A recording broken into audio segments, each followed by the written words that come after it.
Қайырлы күн достар, каналыма қош келдіңіздер. Сіздермен Назерке. Бүгін сіздерге мүлде ашытқы, яғни дрожжды қажет етпейтін нанның рецептімен бөлісемін. Видеоны соңына дейін қараңыздар. Бізге ең алдымен осындай таразы қажет болады және 2-5 майлылығы бар айран қажет болады. Таразыны нөлге теңестіріп алып, айранымызды құямыз. Айранымыз мұздай болса да, жылы болса да бола береді. 180 грамм айран құямыз. Оның үстіне бір ас қасық ас содасын қосамыз. Енді екеуін жақсылап тұрып араластырып аласыздар. Осы кезде араластырып жатқан кезде екі масса бірігіп реакцияға түседі, яғни көпіршиді. Ұзақ араластырыңыздар. Мейлінше көп көпіріп, сіңген сайын сіздердің нандарыңыз биік болып көтерілуі осы кезге байланысты. Жақсылап тұрып шамамен 10 минуттай араластырып аласыздар да, бетін жауып 20 минутқа қалдырасыздар. 20 минут өткеннен соң қараңыздар, кәдімгідей көпіріп, сәл болса да ісінеді біздің айранымыз. Осы кезде біз дәміне қарай қант пен тұз қосатын боламыз. 15 грамм қант қосамыз, 10 грамм тұз қосатын боламыз. Енді осы екеуі ерігенше жақсылап тұрып араластырып аламыз. Және де бір ас қасық сұйық май құюды ұмытпаңыз. Қыздар, мен дәл осы ұнды пайдаланып жасадым. Суретке түсіріп алып, немесе есте сақтап осы ұнды сатып алсаңыздар болады. Енді таразыны нөлге теңестіріп алып, ұн қосатын боламыз. 310 грамм ұн қосамыз. Одан артық, одан кем қоспаңыздар. Мен осы кезде видеоны мүлде кескен жоқпын және де жылдамдатқан жоқпын. Қараңыздар, мен қалай жұмсақ қамыр илеп шықтым және де тура сол граммға лайықтап ұн қостым. Сіздер де міндетті түрде таразымен қосыңыздар.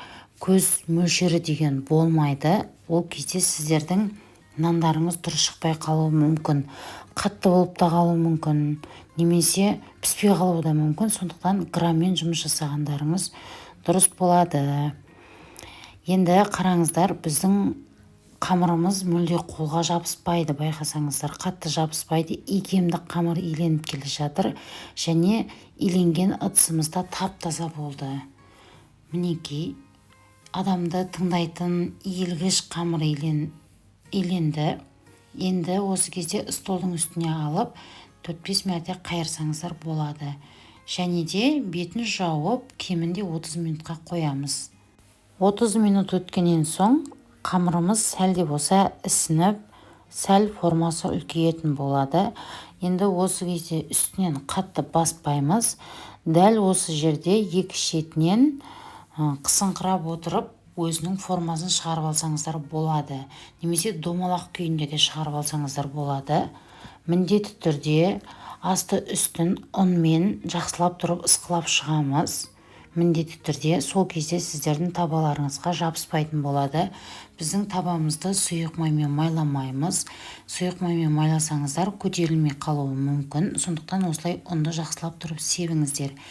Мен осылай видеодағыдай әдемі пішіндес, кішкентай болса да, шағын болса да нанның формасын жасап шықтым.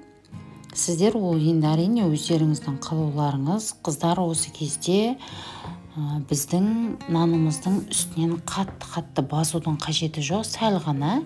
Осылай пышақтың ұшымен узорын шығарып алсаңыздар болады. Немесе олай жасамай, жай ғана пешке салып пісіріп алсаңыздар да болады. Ол әрине өздеріңіздің қалауларыңыз. Осы кезде бетіне жұмыртқа жақпаймыз мүлде. Және де бетіне кунжут немесе мак сепсеңіздер болады. Еш нәрсе сеппесеңіздер де болады. Бірақ жұмыртқаның саруын қоспайтын боламыз. Себебі бұл нан бізде ұзақ уақыт піседі. Шамамен бір 40-45 минуттай піседі. Сондықтан жұмыртқаны жағып қажет емес. Өзі де сарғайып, әдемі болып піседі. Кунжутты осылай бетіне себеміз. Негізі жылжып кетеді, немесе дұрыс ұсталмай қалады деп қорықпаңыздар. Мінекей, мен өзімнің табама салып пешке жібердім. 40 минут өткеннен соң дәл осылай болып пісіп шығады. Мен астына үстіне ұн септім. Себебі ұн сепсеңіздер күйіп кетпейді. және пісіп шыққаннан соң бетіне сары май жақтым ыстықтай. Мінекей біздің нанымыз толықтай пісіп шықты. Қараңыздар, кәдімгідей дрожь қосқан сияқты толықтай көтерілді, көтерілмей қалмайды, және де жұмсақ болып шықты. Сіздердің дүкеннен алған нандарыңыздан әлде қайда керемет болып шықты, және де иісі деген енді керемет болып шығады. Шын мәнісінде 100% сіздерге дайындап көруге кеңес етемін. Арасын қараңыздар, толықтай пісті және өте дәмді болып шықты. Ыстық күйінде бетіне сары май жағып жесеңіздер немесе тосаппен жесеңіздер де болады. Әрине ол енді өзіңіздің қалауыңыз. Қараңыздар, қандай әдемі керемет болып шықты.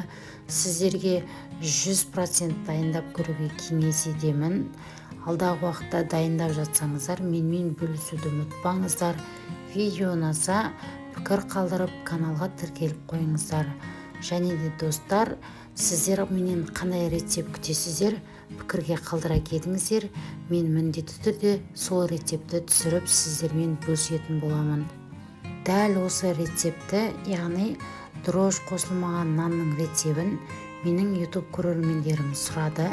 Мен осы рецепті түсіріп, өзімнің әдісімен бөлістім. Достар, міндетті түрде қандай рецепт күтесіздер, пікірге қалдыруды ұмытпаңыздар. Каналға тіркеліп, каналдың дамуына үлес қосыңыздар. Сіздермен болған Назерке. Келесі кездескенше аман сау болыңыздар. Ораза айы қабыл болсын.